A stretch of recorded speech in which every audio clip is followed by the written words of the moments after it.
Hi mga Lods! Magandang araw po sa inyo lahat. At huwag ka lang nood ng nood, no? Mag-subscribe ka rin kung hindi pa subscribers. Salamat! God bless! No? For today's video, isi-share ko sa inyo ang mga signs na malibog ang isang lalaki. No? Para ito sa mga babae na viewers. So diyan ka lang, sisimulan natin kagad dyan pagkatapos ng sobrang iksing intro.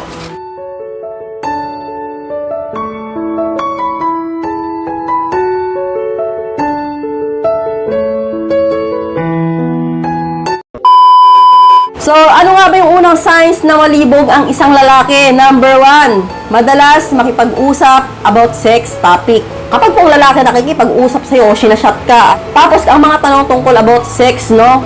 Kanyari, ilan na yung naka-jerjeran mo? Malaki ba yung ano mo? Yung kepay mo? Malaki ba? Anong size ng boobs mo? Yung mga ganun, may mga lalaking ganyan, direktahang magtanong sa shot. Maging sa personal, may mga lalaki talagang ganyan, no? Tapos, anong shape ng katawan mo? Yung mga ganun, anong size ng bewang mo, yung mga ganyan. May mga lalaki talagang ganyan, na prangka. So, kapag po ganyan ang lalaki, signs po yan na malibog yan. No? Matik po yan, legit po yan. Kasi po, marami rin ako na-encounter na ganyan na talagang direkta magtanong. Sasabihin, ang laki naman ng ano mo, anong size niyan? Tapos, ang sexy mo, no? Anong size ng bewang mo? Ang liit ng bewang mo eh. Tapos, may mga lalaki pa nga na, tatanong pa kung anong kulay ng panty mo. Sasabihin, anong kulay ng panty mo yan? Anong suot mo yan? Anong kulay ng bra mo?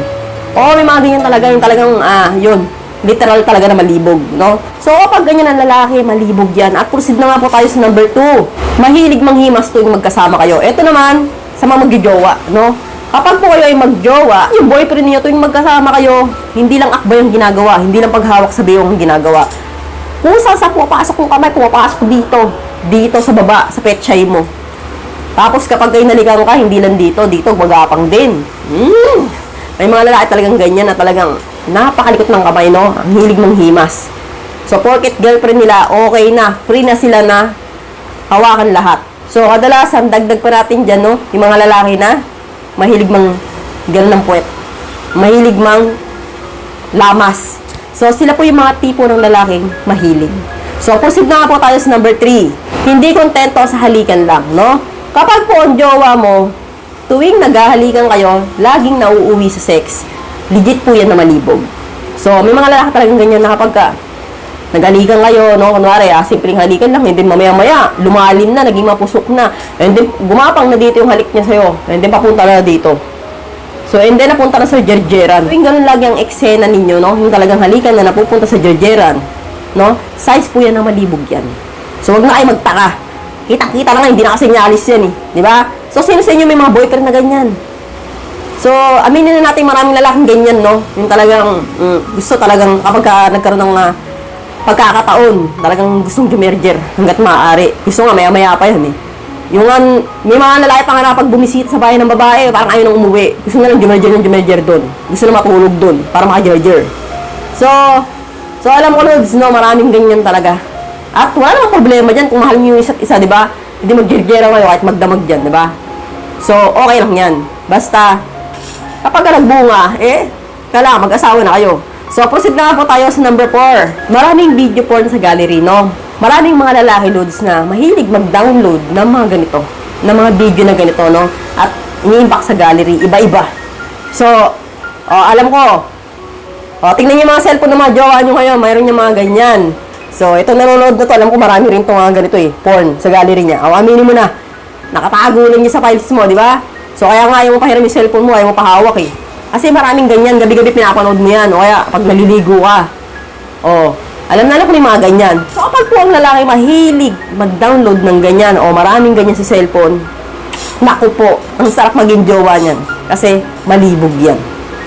So, para sa akin, masarap talaga maging jowa yung ganyan.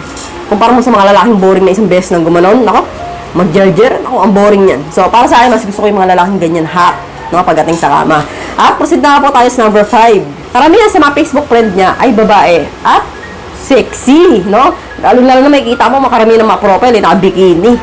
So, kapag napansin niyo po yan sa isang lalaki, stalk niyo yung Facebook niya, no? Karamihan sa mga friends, babae at mga sexy, magagandang babae yung mga friends. Konting-konti lang yung mga lalaki. So, size po yan na malibog yan. Kasi po, ni-stock niya yan tinitingnan niya. Nag-aabang ng mga sexy upload yan. So, titignan niya yan at pupunta sa CR yan pagkatapos, tapos magbabate.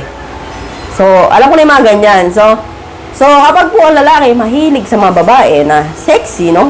Talagang minsan pupuso-puso pa. O kaya, isi-save pa sa gallery. Tapos and then kapag kagabi na, pagpatay na yung ilaw, papanoorin, i-zoom pa, no? I-zoom yung hiwa, kung kita niya, no? Habang nag-i-imagine, no? Lalo na kung malalaking cocomelon. So, karamihan sa lalaki ganyan. At signs po yan na malibog. At proceed na nga po tayo sa number 6. Kahit sobrang pagod, umiiyot. So, sino sa inyo yung may asawa o may jowang ganito na kahit sobrang pagod, kahit walang day off, kahit laging overtime, kahit napakalayo ng biniyahe, umiiyot pa rin sa gabi.